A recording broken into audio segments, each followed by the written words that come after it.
Puji dan juga syukur marilah kita panjatkan kehadirat Tuhan Yang Maha Esa, karena atas berkat, rahmat, serta hidayah. 6 daerah kabupaten kota di Indonesia yang menjadi pilot Project Local Service Delivery Improvement Program atau LSDP menggelar rapat koordinasi atau rakor bersama dengan pemerintah pusat guna persiapan pelaksanaan program LSDP terkait penanganan sampah di daerahnya masing-masing. Rapat koordinasi dalam rangka persiapan pelaksanaan Project Local Service Delivery Improvement Program atau LSDP berlangsung di Balai Kota Malang. Bapak dan Ibu yang saya hormati, Pak Direktur Otonomi Daerah, Pak Penas, Pak Guru, Pembangunan Daerah. Rapat ini dipimpin oleh PJ Wali Kota Malang Iwan Kurniawan STMM yang juga merupakan Direktur Perencanaan Valuasi Pembangunan Daerah Kementerian Dalam Negeri. Kurniawan, belakangnya Kurniawan, berarti kita sahabat Pak. Yang saya hormati Bapak PJ, yang sudah saya sebutin Bapak ya Pak. Bapak Ibu dari jajaran ya, pertama dari Kota Pontianak. Rapat bersama pemerintah pusat tersebut dihadiri oleh 6 kabupaten kota yang merupakan pilot project LSDP, diantaranya Kota Malang, Kabupaten Lebak, Kota Palembang, Kota Pontianak, Kota Kediri, dan Kabupaten Toba. 6 daerah tersebut masing-masing memaparkan program persiapan pilot project LSDP terkait penanganan sampah. Ini saya Bapak membukanya untuk menyampaikan sedikit ya Pak ya, tentang proyek peningkatan pelayanan LSDP. Jadi memang ini Bapak Ibu suatu proyek sampah yang sepertinya pertama kali akan dikelola oleh pemerintah daerah.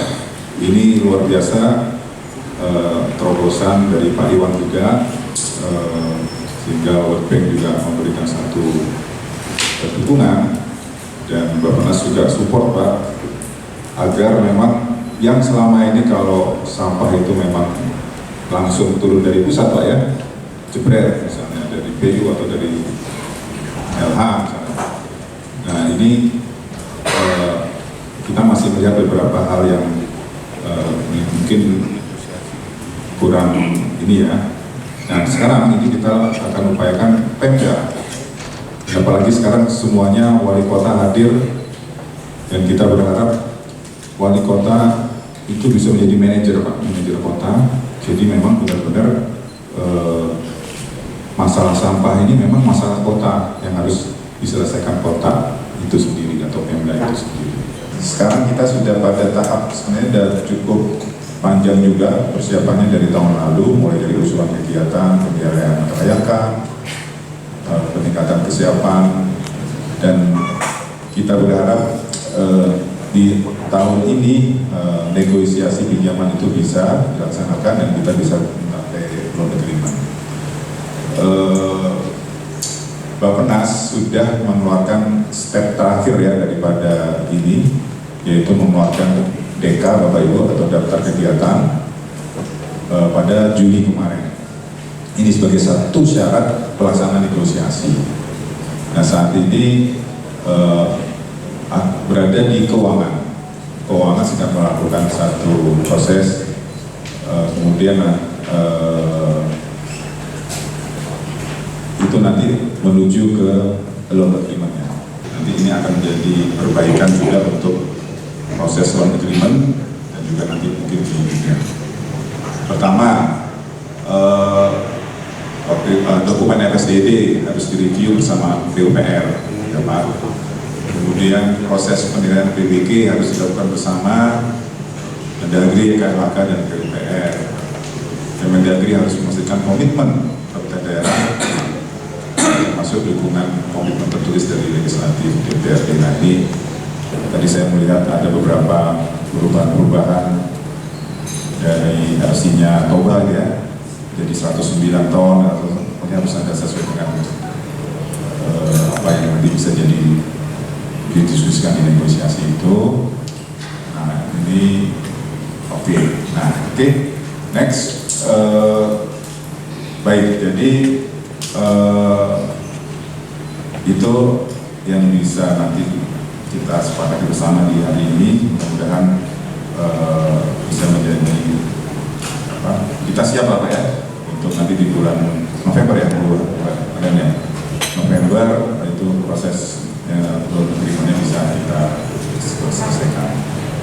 Usai melakukan pemaparan, kemudian dilakukan diskusi membahas kesiapan dari masing-masing daerah. Merupakan lahan atau aset pemerintah Kota Palembang yang berlokasi rencana lokasi kegiatan ini kurang lebih 41.000 meter persegi.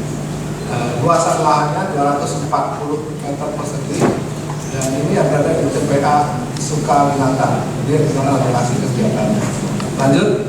Nah, ini dalam lokasi di TPA Sukawinata ini ada 2 kecamatan, yaitu Kecamatan Sukarami dan juga Sukawinata. Ini ada TPA rencana lokasi di TPS tersebut. Berikut adalah existing kebutuhan, kondisi idealnya di dalam penambahan kendaraan ini kondisinya ada 225. Dan kemudian dari 225 ini ada beberapa naik umur ya. Kalau kita lihat dari umur kendaraan, jadi kendaraannya yang layak itu umur kurang lebih dari 5 tahun 49, yang cukup layak 33, dan ada pergantian kendaraan sekitar 58 ya, dan juga total ya kurang lebih 147 unit ya.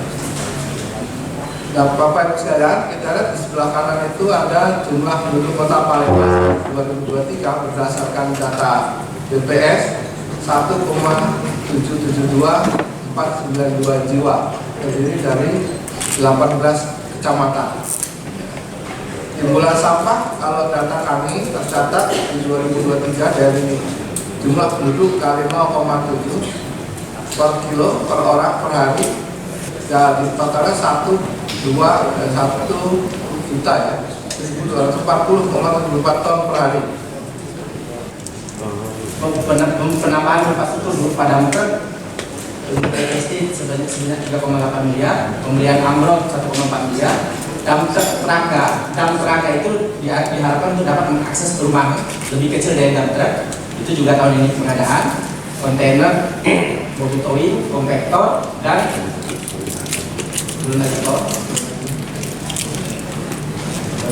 eskavator dan bulldozer. Jadi pengadaan untuk memperkuat kegiatan SDP yang sudah kita anggarkan di anggaran perubahan dan hidup ini kebanyakan sudah di total ditambahkan di anggaran perubahan sebesar 21 miliar. Untuk 2025 memang kalau dalam perencanaan, kalau bahasanya untuk kegiatan LSDP 15 miliar sudah disebut LSDP. Tapi untuk kegiatan penguatan infrastruktur yang kami anggarkan mandiri untuk kegiatan TPST dan TPA Sukawinata yang beririsan dengan kegiatan ini karena lokasi dapat TPST di Sukawinata sebesar 69 miliar. Tentu saja persiapan ini banyak hal yang kita bisa diskusikan.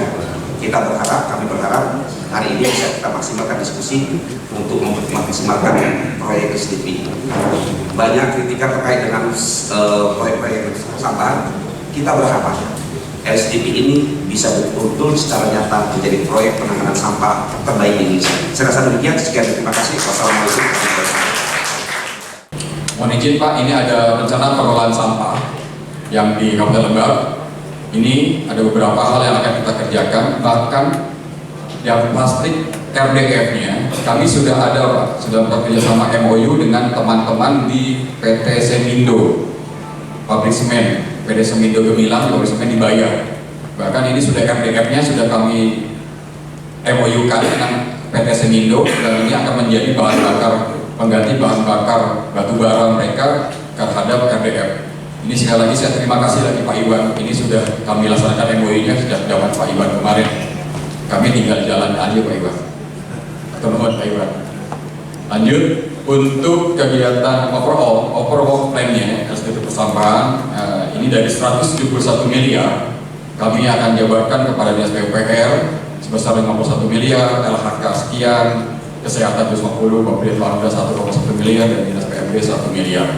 Rencana lokasi kegiatannya kami ada di 2 TPA Pak, TPA Demo, Maja, dan TPA Cihara, Kecamatan Cihara, dan beberapa pembangunan TPS di TPS 3R di 5 lokasi. Adapun 4 komponen pokoknya yaitu bisa Bapak lihat perencanaan 2,9, Sarpras 38, kelembagaan 4,6, dan operational maintenance 26 miliar. Lanjut, ini Pak. annual plan tahunan LSDP persampahan kami yang tahun 2025 kami sudah jabarkan di dalam anggaran kami itu untuk PUPR sebesar 15, sekian miliar, LRK sebanyak 39, kesehatan 150, Bapelitbang Bangda 550 dan BPMD 200 juta, total ada 56 miliar sekian. Itu sudah siap semua Pak anggarannya, kita tinggal ready. Dan ini ditanyakan langsung kepada Pak Gubernur, apakah sudah siap Pak Gunawan? Sebenarnya sudah siap semuanya.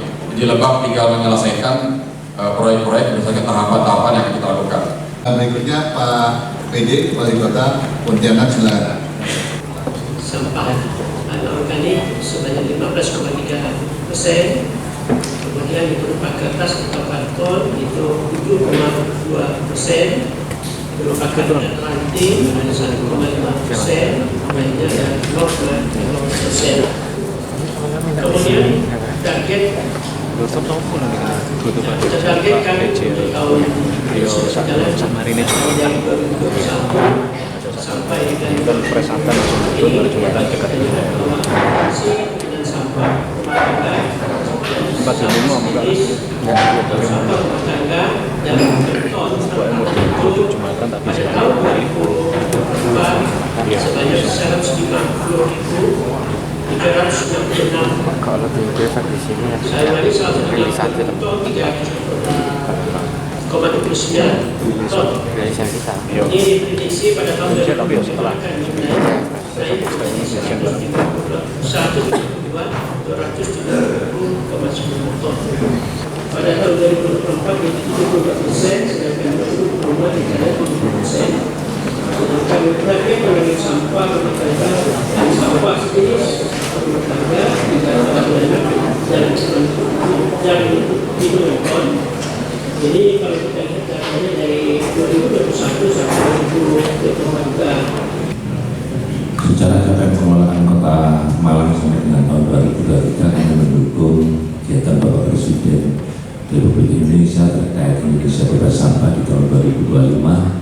Bahwasanya sudah ada pengurangan sampah sebesar 27,22% dan kemudian ada penanganan sampah sebesar 71,46%. Artinya sudah terkelola sampah sebesar 98,68% dan sampah tidak terkelola 1,32%. Total penjualan sampah kami di Kota Malang sebesar 778,34 ton per harinya dengan koefisien timbulan sampah sebesar 0,65 kg per orang per hari. Komposisi sampah terbesar secara persentase masih sampah makanan sebesar 54,39, kemudian sampah taman 13,6% dan sampah plastik 13,66%. Lanjut. Izin di tahun 2023 lampau kemarin pemerintah Kota Malang telah melakukan secara kesiapan telah melakukan FS dan DD. Kami nanti sudah langsung mendedikasikan ini kegiatan-kegiatan ini sehingga sekaligus nanti dapat kami presentasikan di mana hasil FS kami di tahun 2023 kami secara analisis baik itu kebijakan maupun analisis sosial serta analisis lingkungan dan analisis ekonomi menyatakan BPSDAD ini dianggap layak. Walaupun secara analisis kebijakan kemarin kami mencari suatu regulasi di mana Permen PU nomor 3 tahun 2013 harus ada luas area lebih besar daripada 20.000 meter persegi atau melayani pengelolaan sampah lebih besar daripada 30 ton per hari. Lanjut. Secara proses pengolahan, pertama-tama sampah yang masuk ke fasilitas akan ditimbang untuk mengetahui besaran nilai berat sampah masuk. Adapun mekanisme penimbangan pada jumlah penimbangan adalah kendaraan angkut dan muatan akan dicatat beberapa kendaraan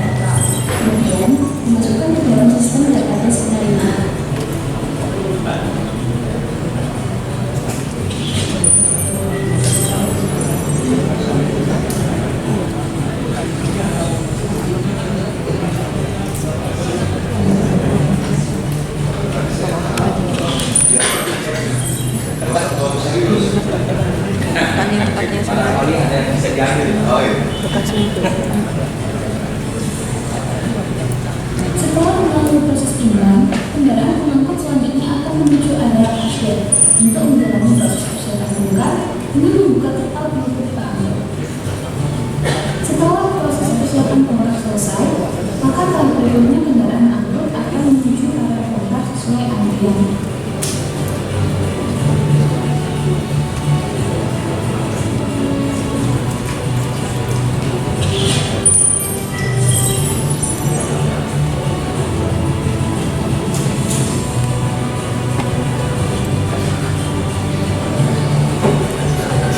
Setelah sampah dibongkar pada dropping area di jalan Barat, maka material sampah selanjutnya akan dilemparkan menuju mesin baik outbound untuk mekanisme awal pengolahan. Fungsi mesin baik outbound adalah untuk membuka kemasan sampah yang merupakan plastik secara mekanis. Dengan demikian akan memudahkan proses pengolahan awal pada fase mini sorting. Pada fase mini sorting ini, material sampah yang berupa kain, bisa berupa kaca maupun logam akan diambil secara manual. Terkait dengan penyusunan dari peraturan wali kota, harus ada juga review pada retribusi pada penempatan 2023, kemudian itu seterusnya dan seterusnya. Itu mungkin yang sedikit bisa kami sampaikan sebagai kesiapan proyek LSDP di Kota Malang. Kurang lebihnya kami mohon maaf. Wabillahi taufiq wal hidayah. Assalamualaikum warahmatullahi wabarakatuh. Perlu kami sadari, TP yang dimiliki oleh Kabupaten Tuban pada saat ini masih open dumping. Memang langkah-langkah yang sudah kita buat adalah salah satunya ya perda sudah kita buat, perda tentang pengelolaan sampah. Begitu juga dengan adanya aktivitas dari masyarakat pembentukan dari bank sampah unit desa. Dari 244 desa kelurahan di Kabupaten Tuban, 199 desa kelurahan sudah ada kita bentuk. Memang belum maksimal daripada pengelolaan tersebut. Lanjut, persiapan yang dilakukan kita ada sekitar 2,6 hektar yang di akad Kecamatan Leguti DPR. Inilah kondisinya pada saat ini dengan posisi berdamping, dan ini sudah kita lakukan pembersihan dan lokasi pembangunan TPSD. Lanjut, sertifikat jelas sudah kita miliki. Lanjut, kita juga sudah membuat penyusunan kajian FS dan DED. Lanjut, dan kalangan inilah nantinya menjadi buat kita Bapak Ibu izin supaya bisa nanti ada hasil dari pertemuan ini nantinya untuk pembahasan supaya bisa nanti kita bersama DPRD kita untuk memikirkan dana talangan tersebut. Lanjut, cakupan kita ada 16 kecamatan tadi yang kurang lebih 220.000 jiwa. Ini akan kita rencanakan nantinya ada TPS 3R juga, ada berapa titik. Pengelolaannya jelas, pemilahan yang dilakukan secara mekanisme dan manual, itu sampah-sampah yang bawah itu bongkaran rumah atau perabotan bisa menjadi bahan RDF, sampah plastik beling atau kader bisa bahan daur ulang. Begitu juga dengan sampah pupis, sampah makanan itu bisa menjadi black solder ataupun maggot. Kemudian pengelolaan sampah mesin daur ulang yang sudah dipilih misalkan mesin RDF ini dikeringkan dan dipres menjadi pelet juga. Sampah organik, basa dan pupis secara anaerobisir dan pabrik pupuk organik. Nah, ini data persampahan Kota Kendari, Pak. Data timbulan sampah per hari kami itu kurang lebih 242 ton, yang per tahunnya 88.000, dan sumber sampah itu ada dari rumah tangga, dari pasar, kemudian fasilitas pabrik, perkantoran, pusat perbelanjaan, kawasan dan lain-lain. Kemudian sampah yang terkelola saat ini kurang lebih 87,55%, dan yang sampah yang belum terkelola memang masih cukup besar, 12,45%. Lanjut. Nah, ini sarana prasarana sumber daya yang dimiliki oleh Dinas DLHK Kota Kendari. Kami ada 32 unit dump truck, kemudian ambrol ada 10 unit, kompaktor 2 unit, kemudian kontainer logam dan bin kontainer 180 unit dan sebagainya. Dan jumlah TPS sampah itu ada 934 unit. Kami memang saat ini Pak lagi melakukan perubahan paradigma, tidak lagi memperbanyak TPS, bahkan kami secara perlahan mengurangi TPS ini Pak, khususnya di jalan-jalan poros kota, dan lebih menggunakan kontainer logam dan bin kontainer dalam rangka pengumpulan sampah. Baik, terima kasih Pak Kaban. Berikutnya dari Excel Pak, kami silakan terkait dengan sistem tadi yang akan coba Bapak dibangun. Kami hadir di Malang saat ini akan menjelaskan apa perannya Excel Axiata sebagai telco atau techno company untuk program LSDP ini. Nah, ini kalau di tagline di kami ini we help you grow. Tapi kalau inline dengan LSDP ini berarti we help for clean the city gitu ya Pak. Kami juga di Excel Axiata ini sudah memiliki teknologi 5G untuk kawasan-kawasan tertentu yang memang membutuhkan teknologi 5G. Silakan lanjut, Pak. Nah, ini portfolio yang ada di Excel Axiata saat ini. Tadi kami sebut bahwa solusi yang kami berikan dari hulu sampai ke hilir, mulai dari mobile komunikasi, fixed connectivity. Jadi kalau misalnya Bapak Ibu lihat ada konektivitas internet, konektivitas fiber, kemudian kita ada juga sekarang smart solution. Jadi kalau misalnya Indonesia berbicara tentang smart solution IoT, kita sudah mulai juga. Itu kami juga punya license laboratorium IoT di Tower Excel Axiata.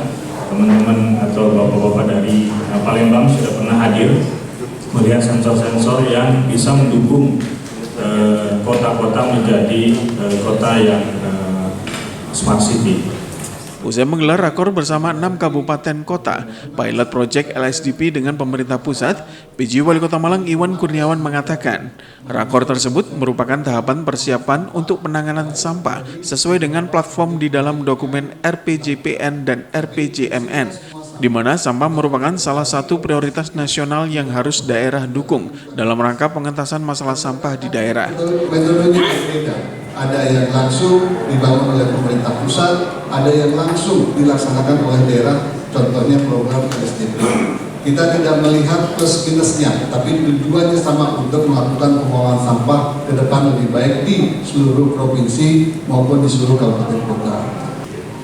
Tempat-tempat lain atau kementerian lain juga sudah ada beberapa program yang berjalan yang mengacu terhadap program RPJPN, RPJMN yang sudah dituangkan menjadi game changer-nya untuk penanganan sampah sampai dengan 2045.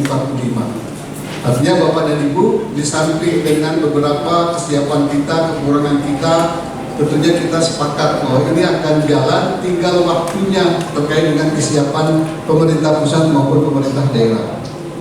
Diklir. Artinya kebijakan yang kita akan ikuti di dalam program LSDP tidak lepas dalam rangka mendukung terhadap kebijakan nasional di RPJPN maupun RPJMN. Kemudian berikutnya di halaman 6 yang terkait dengan perubahan kebijakan. Jadi kita tinggalkan kebijakan yang lama, kita bangun kebijakan yang ke depan untuk pengelolaan sampah dengan melalui circular economic program yang memang sudah diamanatkan di dalam dokumen perencanaan daerah.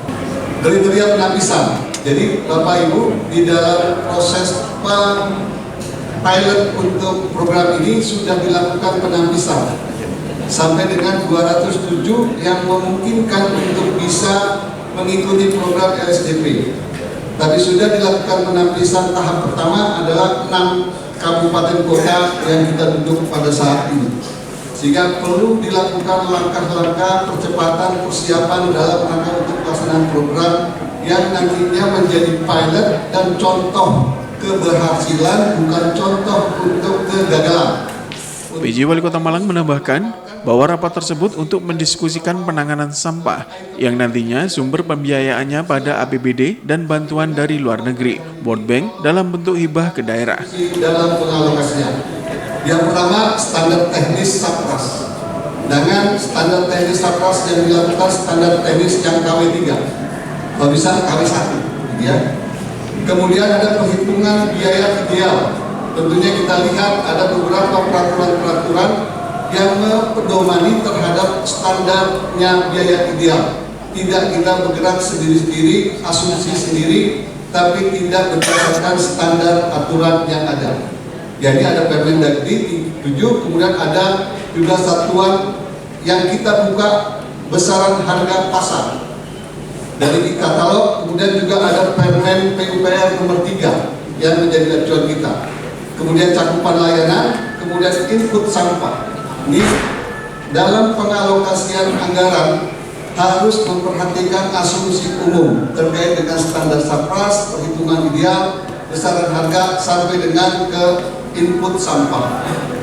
Dalam proses di dalam pembahasan untuk penyiapan on-gradingnya, untuk saat ini 2026 sampai dengan 2029 tidak ada mekanisme on-grading yang membiayai selain fisik. Jadi tadi masih ada beberapa gambaran karena kami pahami awalnya memang kita inginkan capacity building juga dilakukan oleh kawan-kawan di daerah. Tapi ini diangkat dulu ke pusat, masih ada proses pembahasan. Tapi usulan AWP untuk ke depan coba masuk kepada non fisik dulu, ya. Kemudian tahap berikutnya ada pematangan lahan, ya, setelah clear sertifikat, setelah clear RPSDD, kemudian pematangan lahan. Nah, ini untuk yang Kota Palembang posisinya sedang disiapkan dan berproses.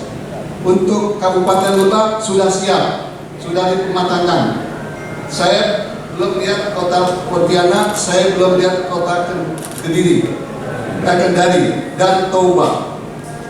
Jadi kita sepakat jangan menunjukkan 6 daerah itu yang ketidakberhasilan, tapi yang berhasil untuk daerah-daerah yang lain menjadi pilot project dan akan menjadi salah satu contoh.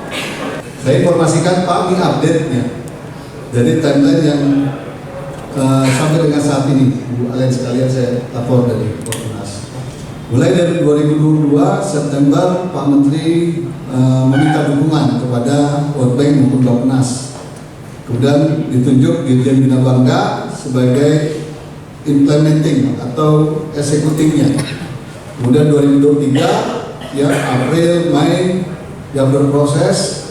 Kemudian 2024 berproses sampai dengan telah diterbitkannya di 2024 Mei LSDP Green Book. Artinya Green Book ini sudah masuk proyek untuk disiap dilaksanakan, tinggal data dukungnya. Mudah-mudahan apa yang diharapkan kawan-kawan untuk meminta alokasi anggaran kepada DPR itu baru bisa dilaksanakan surat yang kami akan berikan setelah proses on-grading di bulan Agustus September selesai, kemudian proses negosiasi, kemudian proses loan penerima. Nah ini Januari, kalau sudah efektif loan signing di Oktober dan efektif mulai dari Januari, itu bisa dilakukan procurement plan. Jadi procurement plan kalau sudah ada anggaran jangan ditunggu-tunggu nantinya. Sehingga Januari nanti di 2026 untuk yang sudah siap alokasi di 2026 itu tinggal pelaksanaan Pak. Jadi jangan habis waktu kita untuk procurement plan dijalankan. Kalau gitu saya buka, silakan dari Pontianak. Untuk pembiayaan itu kita dapat 20% tambah 5%, berarti 25%. Itu berupa grant, tidak berupa reimbursement. Ini yang kami dapat awal-awal sebelum, termasuk waktu bangunnya yang kami dapat. Nah, sisanya itu tergantung kepada keuangan daerah. Jadi daerah mengalokasikan berapa, itu sistemnya reimbursement. Itu yang kami dengar pertama. Nah, apakah ini ada perubahan? Kami minta penegasan itu ya.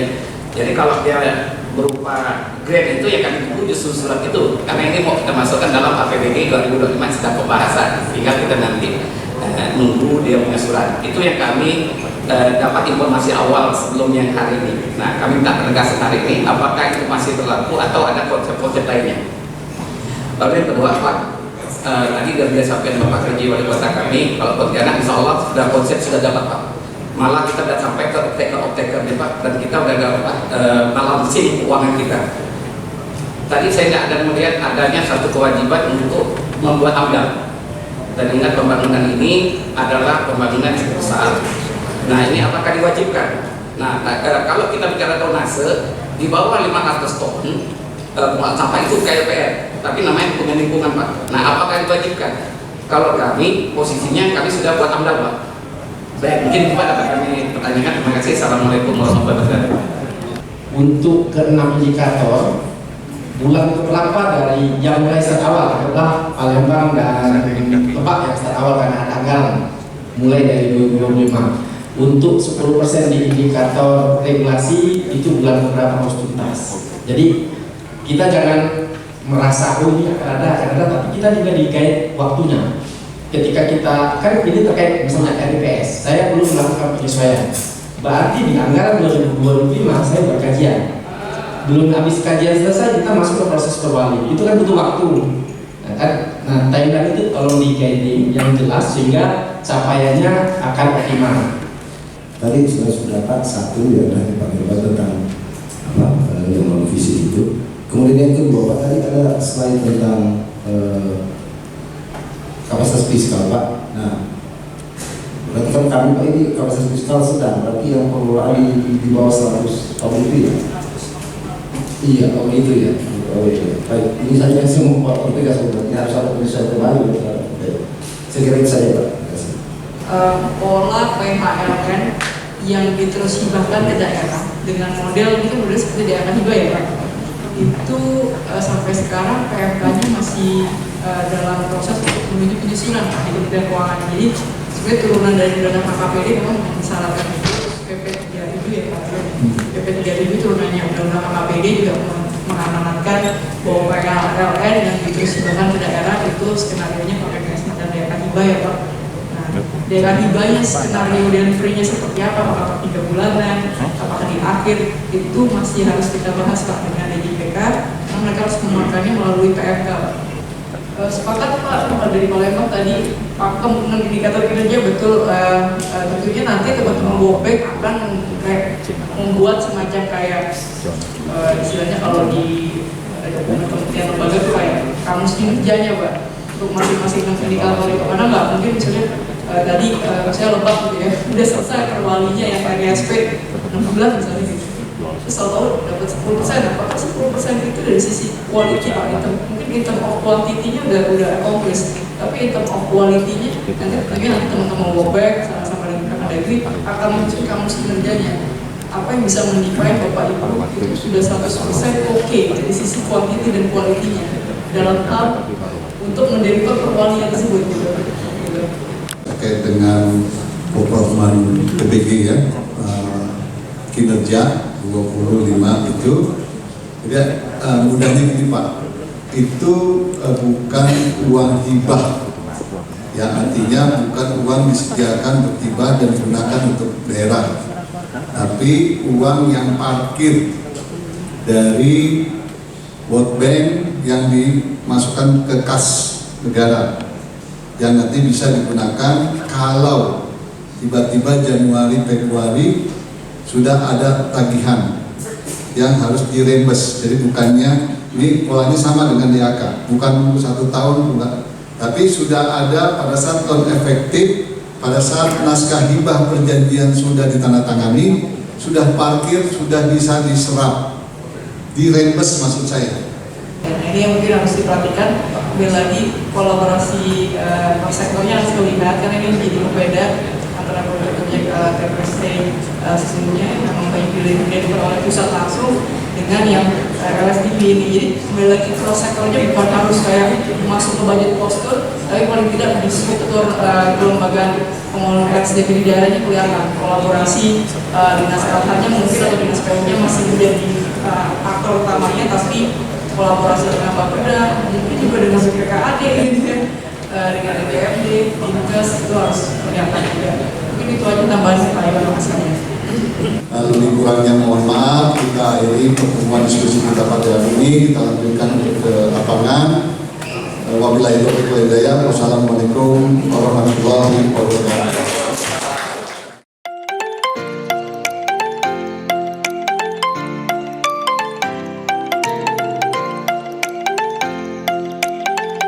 Sementara usai melakukan rapat koordinasi di kantor Balai Kota Malang, penjabat Wali Kota Malang kemudian mengajak 6 daerah pilot project LSDP mendampingi Direktur Jenderal Bina Pembangunan Daerah atau Ditjenbangda Kementerian Dalam Negeri melakukan peninjauan pengolahan sampah dan kawasan di TPA Supiturang.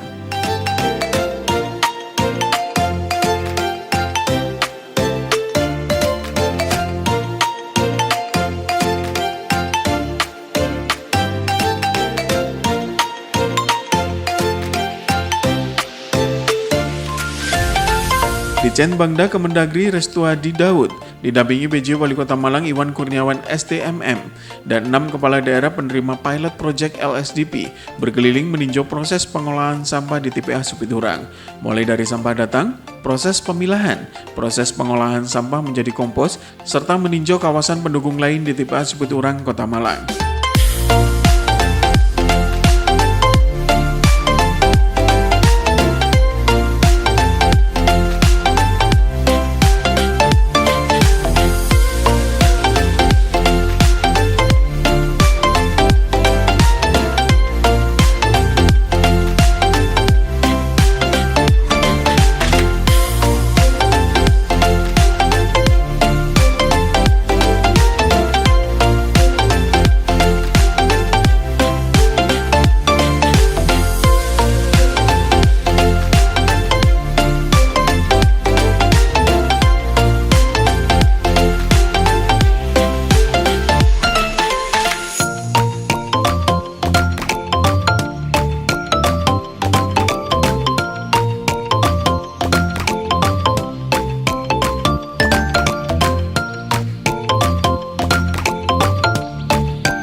Kalau penuh dia jadi tanam. Nah, ini tidak menyelesaikan permasalahan karena kalau dia penuh dia akan cari lagi lahan lagi untuk gali lagi. Jadi kalau misalnya ditangani oleh LSDP 120 ton per hari tambah ini 35, nanti akan mengurangi jauh.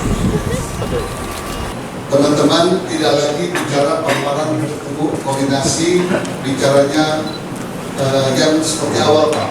Ada profil daerah, ada ini, tapi lebih kepada konsep bagaimana untuk mempersiapkan annual work plan. Dan kami harap juga kawan-kawan berkoordinasi dengan kawan-kawan PUPR Pak, terkait dengan DED, komunikasi, diskusi, untuk nanti penyusunan AWP akan direview dulu infrastrukturnya oleh kawan-kawan di PUPR yang memang punya kompeten terhadap penanganan infrastruktur untuk pengolahan sampah. Nah, mungkin itu beberapa catatan. Saya mohon Pak Dirjen untuk bisa memberikan arahan-arahan bagi kita semua dalam rangka untuk percepatan maupun pelaksanaan program LSDP. Waktu dan tempat dari untuk aksinya. Selain melakukan peninjauan pengolahan sampah, Ditjen Bangda Kemendagri menggelar evaluasi bersama 6 kepala daerah tersebut. Ditjen Bangda mengapresiasi positif TPA Supiturang. Ia mengatakan bahwa TPA Supiturang Kota Malang merupakan contoh penataan kawasan yang baik dengan adanya sanitary landfill.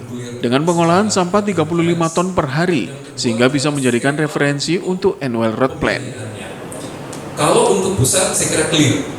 Ini mekanisme loan dengan World Bank, Pak Wali secara intens dan jajaran. Oh, satu juga saya lupa Pak Direktur PIPD, Pak PLH, Pak Bob. Ini barusan kelihatan dan juga ada dari Bappenas, Bu Alen, mohon maaf saya tadi terlewat dan mungkin teman-teman dari PUPR juga yang sempat bergabung. Jadi melalui teman-teman di PIPD sebenarnya ini sudah bergulir cukup intens Bapak Ibu sekalian, dan 6 yang hadir pada kesempatan ini, 6 daerah, saya kira ini sudah melalui proses yang cukup panjang. Kita dari 514 shortlist prosesnya itu dengan SIPSN ada sekitar, saya baca dari di jalan sekitar 200-an lebih yang tercantum di dalam sistem informasi persampahan nasional. Kemudian ditapis lagi dengan 4 kali penapisan tadi disampaikan oleh Pak Wali terkait dengan kapasitas fiskal, terkait dengan timbulan sampah yang diproduksi, terkait dengan juga kapasitas pengelolaan keuangan daerahnya gitu, ya, harus WTP dan sebagainya, sehingga keluarlah terakhir itu kurang lebih 30. Dan ini pun sekali lagi masih terus kita fixkan untuk indikator pemilihan lokasi. Kalau kita lihat pendekatan proyek yang ada sebelumnya, ini lebih kepada penyediaan infrastruktur. Kemudian ada pendampingan untuk kelembagaan selesai. Tetapi diharapkan proyek ini bisa dari hulu ke hilir, mulai dari menyentuh rumah tangganya, kemudian pengelolaannya sampai memfasilitasi off-taker gitu Pak ya. Nah di sisi pengelolaan ini Bapak Ibu, ini yang nanti diharapkan akan bisa sama-sama kita perkuat. Kalau di sisi masyarakat nanti akan ada kegiatan misalnya bagaimana merubah kultur atau pola pikir masyarakat. Jadi kalau Bapak Ibu nanti kapasitas PPST-nya itu 100, residunya ini yang keluar 100 ton per hari, ini tinggal 20 ton per hari. Kalau yang 120 ini kurang lebih 24 ton. Ini yang kita hasilkan. Ini pun menurut Pak Wali dicoba untuk dipergunakan kembali yang 20 sama 24 ton residu, sehingga kita bisa meminimalkan residu yang dibuang ke TPA. Nah ini bentuk-bentuk pendekatan yang dilakukan Bapak Ibu sekalian. Nah kalau kita lihat dalam konteks dokumen perencanaan yang ada sekarang, karena kita dimandatkan juga lewat Bu Alen dari Bappenas, 2028 diharapkan sudah tidak ada lagi TPA, menuju 2030 no open dumping. Nah kalau kita akan melakukan ini Bapak Ibu, mohon maaf, 2030 itu sudah tidak ada. Kalau dengan kondisi sekarang tanpa intervensi, 2028 ini sudah penuh semua. Mohon maaf. Ini hitungan-hitungan yang secara analitik dilakukan oleh Bappenas 2028, semua TPA yang ada ini sudah tidak bisa lagi kalau tidak ada pendekatan. Sehingga Bapak Ibu, target kita di RPJPN ini sudah jadi undang-undang, tinggal tunggu nomornya. Diharapkan 2045 itu tinggal 10% kurang yang kita buang ke TPA residunya. Sementara 2029 di rancangan teknokratik kita itu masih kurang lebih 47%. Nah, ini yang menjadi Bapak Ibu salah satu dasar mengapa ini kemudian menjadi juga bagian prioritas yang akan didorong ke depan. Hanya itu tadi, indikator untuk lokasi ini juga masih terus kita perkuat agar supaya nanti yang sudah terseleksi yang di shortlist 30 tadi ini betul-betul bisa memenuhi, dan mungkin kalau ada hal-hal yang diperlukan Bapak Ibu juga nanti diharapkan bisa mensupport dengan data dukungnya. Nah desain yang tadi masih kurang satu, yaitu penataan lingkungan, dan kita belajar dari apa yang ada di TPA Subit Purabaya yang ada di sini untuk nanti teman-teman bisa khususnya di PIPD bisa menambahkan desain model yang kita harapkan dari hulu ke hilir tadi. Nah yang terakhir Bapak Ibu, dari kegiatan ini kita tidak hanya mendorong infrastrukturnya tadi kami sampaikan, tetapi juga satu aspek kelembagaannya. Nah ini juga sangat penting. Kalau kita lihat dari aspek kelembagaan Bapak Ibu, 78% unit yang mengelola sampah ini dilakukan secara swakelola atau dilakukan sendiri oleh pemerintah daerah. Dijen Bangda juga mengatakan bahwa banyak TPA yang terancam penuh karena sistem pengolahan yang tidak ada. Untuk itu ia berharap melalui sistem pengolahan sampah yang baik bisa mengurangi volume sampah di TPA. Untuk memisahkan antara operator dengan Pemda yang menjadi regulator agar supaya ini bisa dikelola secara lebih profesional, walaupun tadi pendekatan UPTD juga ini menjadi salah satu alternatif dengan pertimbangan atau kondisi yang ada di daerah. Tetapi pemisahan antara operator dan regulator ini juga yang menjadi salah satu bagian yang didorong. Kurang lebih ada 399 dari 514. Ini kondisi yang kita miliki. Nah, Bapak Ibu, ini indikasinya juga kepada pengelolaan infrastruktur untuk mengolah sampah. Karena selama ini kemudian implikasinya karena dikelola sendiri ini menjadi costly. Mengolah sampah itu menjadi beban. Tapi saya berbahagia mendengarkan tadi Pak Kadis bahwa ini bahkan malah justru menyumbang PAD 2 miliar, 2 sampai 3 miliar bahkan. Saya kebetulan di sini selaku PJ Wali Kota Malang dan kebetulan juga saya merangkap jadi Direktur PIPD Perencanaan Evaluasi Formasi Pembangunan Daerah di Kemendagri yang kebetulan ditunjuk sebagai calon eksekutif. Jadi kita diskusi ini dalam rangka rapat koordinasi untuk penanganan pengolahan sampah yang nanti sumber pembiayaannya dari APBD, ada kontribusinya dan ada bantuan dari luar negeri World Bank yang bentuknya hibah kepada daerah. Nah, ini masih dalam tahapan-tahapan untuk proses penyiapan. Sudah masuk ke tahapan final untuk bicara teknis.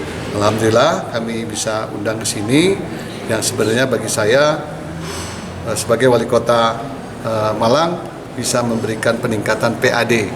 Pak Wali ini datang pasti bawa pasukan, dia nginep di hotel, kemudian mendapat peningkatan PAD. Sekali lagi ini rapat koordinasi dalam tahapan persiapan untuk penanganan sampah sesuai dengan platform di dalam dokumen RPJPN, RPJMN sampah menjadi salah satu prioritas nasional yang harus daerah dukung dalam rangka penuntasan sampah di daerahnya. Gitu, terima kasih ya.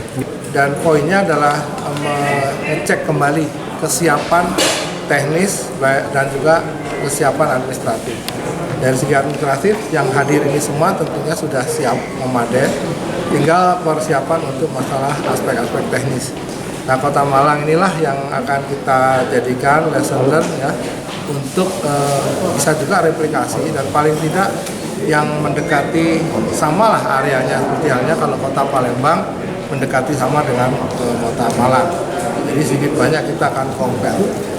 Penanganan sampah intinya kita ingin di kota-kota kita ini sampah itu menjadi bahan yang bisa menghasilkan pendapatan bagi masyarakat. Sehingga demikian kita siapkan segala infrastruktur yang bisa mendukung peningkatan pendapatan masyarakat.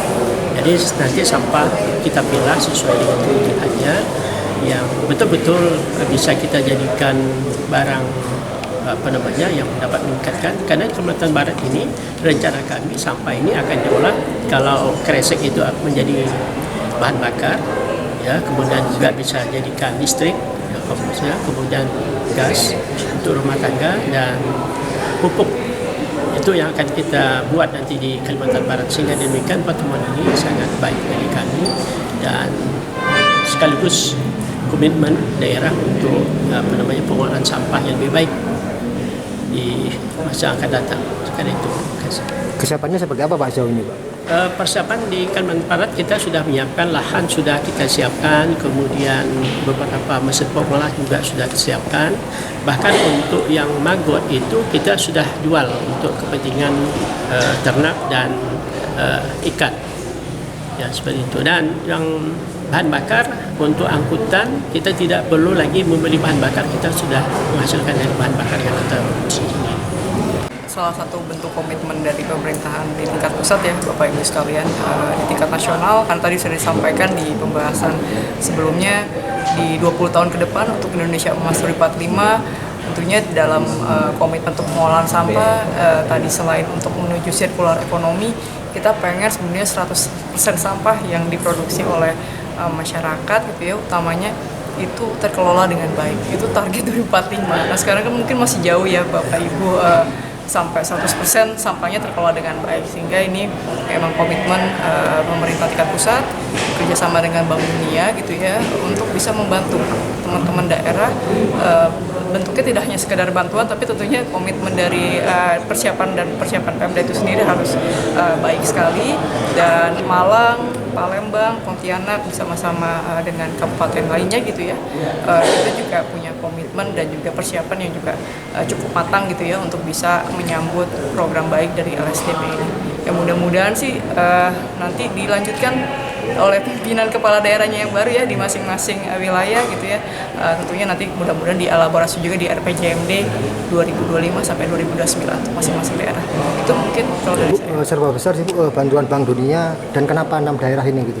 Sebenarnya nggak cuma 6 daerah, itu lebih dari 6 daerah gitu ya. Di dokumen awal itu ada 30 daerah gitu ya, tapi tentunya nanti ini 30 daerah bisa berubah Bapak sekalian, tergantung nanti kembali lagi komitmen dan juga persiapan-persiapan teknis yang harus disiapkan oleh Bapak Ibu di Pemda. Karena ini merupakan proyek pertama yang bentuknya memang ada unsur bantuan gitu ya dari pusat, dalam hal ini juga unsur PLN, tapi komitmen Pemdanya tadi daerahnya harus menyediakan dana talangan kan ya. Intinya kalau daerahnya nggak siap, daerahnya kalau komitmen mungkin nggak bakal berani nyiapin dana talangannya. Jadi itu yang menjadi pembeda di bantuan-bantuan pinjaman yang lain. Tadi 30 daerah ini kembali lagi masih bisa berubah, tapi yang 6 daerah pertama memang baru Palembang gitu ya, Pontianak, Lebak, Kendari dan juga Toba. Tentunya ada beberapa kriteria-kriteria memang menjadikan 6 daerah ini memang siap ya. Tidak hanya sekedar komitmen Pemdanya, tapi dari sisi off-takernya sudah ada tadi sampaikan oleh Bapak Wali Kota gitu ya, kan sirkular ekonomi, kalau sampahnya ada diolah tapi nggak ada off-taker yang mau nampung juga namanya bukan sirkular ekonomi, ya kan tampung di TPST aja namanya. Itu mungkin jadi pembeda 6 daerah lain, 6 daerah ini menjadi pilot pertama untuk program LSDP ini. Untuk Kota Malang itu sudah clear, sudah siap, paling siap. Tinggal untuk pengalokasian anggaran yang untuk dana talangan tadi yang dipertanyakan. Dana talangan itu salah satunya adalah sebagai wujud komitmen pemerintah. Mereka biayai dulu dari APBD-nya karena ini menjadi kewenangannya. Kemudian ada sumber-sumber dana lain yang nantinya akan mengganti APBD dan APBD-nya bisa digunakan untuk prioritas-prioritas yang lain. Itu mengikat itu satu. Kedua, itu yang harus disiapkan oleh Kota Malang. Karena ada beberapa 6 daerah, Kota Malang, Kota Pontianak, Kota Kediri, dan Kabupaten Toba yang belum menyiapkan alokasi anggarannya untuk kalangan di APBD di 2025. Kota Palembang dan Kabupaten Lebak dari 6 itu sudah menyiapkan sehingga bisa diimplementasikan rencana 2025. Tapi kalau belum, karena keterbatasan dan proses dan perlu ada prosedur, mungkin Januari 2026 itu baru kita bisa laksanakan. Januari 2025 kita siapkan anggaran untuk tahun 2025. Gitu? Udah ya? Cukup? Bapak kira-kira anggarannya yang disiapkan? Siapkan berdasarkan usulan, ini ada 187 miliar untuk 5 tahun. Tahun pertama 65 untuk 2025. Dari talangan yang nantinya dirimbes diganti untuk hibahnya dari pemerintah pusat. Gitu? Oke, siap ya. Terima kasih ya. Terima kasih. Saya menyampaikan terima kasih Pak PJ Wali Kota Malang telah memfasilitasi Kementerian Dalam Negeri untuk bersama-sama dengan ada 6 kabupaten kota lainnya untuk melihat mekanisme dan pengelolaan yang dilakukan untuk persampahan di Kota Malang. Saya sangat mengapresiasi apa yang sudah dilakukan dan yang kita lihat di TPA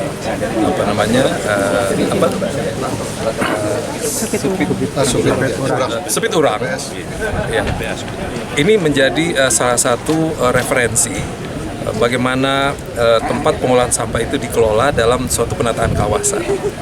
Kementerian Dalam Negeri juga saat ini sedang mengembangkan pendekatan mekanisme pengolahan sampah yang nantinya juga salah satunya kita akan memasukkan bagaimana Kota Malang mengelola kawasan di dalam model yang sedang kita bangun.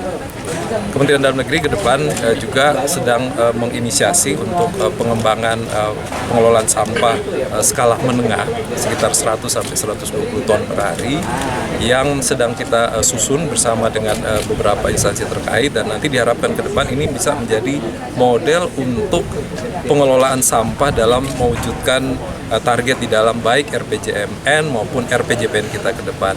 Ke depan tidak ada lagi misalnya open dumping atau TPA secara terbuka, Karena diperkirakan kalau dengan mekanisme sekarang 2028 semua TPA rata-rata ini sudah akan penuh. Sementara satu sisi di dokumen perencanaan kita diharapkan kita sudah harus bagaimana berpikir mengurangi semaksimal mungkin atau meminimalisir residu sampah yang dibuang ke TPA. Ini akan kita mulai dari hulu ke hilir, mulai dari masyarakat, pengelolaannya sendiri oleh pemerintah daerah sampai kepada mengajak off-taker untuk bisa bersama-sama kita mengelola sampah ini. Saya kira secara umum itu. Pak, dipilihnya 6 daerah ini kenapa Pak? Jadi begini, kita punya 514 kabupaten kota yang semuanya membutuhkan penanganan sampah. Berdasarkan short list dari Sistem Informasi Pengelolaan Sampah Nasional, ada kurang lebih 207 daerah yang mendesak untuk mendapatkan penanganan yang terdata dalam sistem informasi tersebut. Kemudian dilakukan penapisan lagi berdasarkan kemampuan fiskal, produksi timbulan sampah, kemudian dari sisi pengelolaan keuangan, PTP atau tidak, kemudian juga dari sisi ketersediaan infrastruktur pendukung, kemudian dapatlah 30 kabupaten kota yang nantinya diharapkan ini akan dapat menjadi prototipe untuk pengolahan sampah dengan pendekatan yang sedang kami bangun. Nah, untuk tahap pertama tentunya ini harus ada yang dipilih, dan 6 kota yang kabupaten kota yang berkunjung hari ini merupakan salah satu daerah yang kita pilih nantinya. Dan melalui kegiatan ini kita bisa melihat bagaimana kawasan ini ditata, dan nanti ini bisa menjadi salah satu referensi kita untuk kita lakukan ke depan. Oke, saya kira itu cukup ya. Kenapa harus menggunakan kebijakan dana talangan, nggak langsung saja? Oke, jadi begini, ada mekanisme pengelolaan penganggaran yang dilakukan sesuai ketentuan peraturan perundangan. Kita memperoleh alokasi anggaran tentunya dengan kapasitas yang sangat terbatas. Ini harus kita prioritaskan kepada kegiatan-kegiatan yang betul-betul prioritas. Nah, dengan sumber yang terbatas ini kita juga mencari alternatif pembiayaan yang lain. Kalau melalui mekanisme APBD Murni tentu ini akan sulit untuk kita penuhi 100%, sementara dengan alternatif pembiayaan yang lain ini diharapkan juga bisa mempercepat penanganan atau target kita untuk penanganan sampah. Dan salah satu yang kita lakukan adalah melalui mekanisme bantuan dari World Bank ini. Testimoni terhadap hasil kecurangan bukan apa? Apa itu? Testimoninya, apakah ini nanti menjadi model? Ya, gitu? Jadi begini, yang saya sampaikan tadi, penataan kawasan ini menarik bagi kami untuk nanti akan kami masukkan ke dalam model yang kita kembangkan untuk pengolahan sampah ke depan. Jadi untuk yang menengah, misalnya untuk 100 sampai 120 kapasitas pengolahan sampah, kami berharap model seperti yang dilakukan di sini ini nanti akan kita kawinkan dengan paradigma atau platform pengolahan sampah nasional untuk bisa kita lakukan bersama-sama. Artinya ini menjadi referensi lah untuk kita lakukan ke depan. Peliputan acara ini dipersembahkan oleh Bagian Prokompim Setda Kota Malang. Simon Alfredo melaporkan.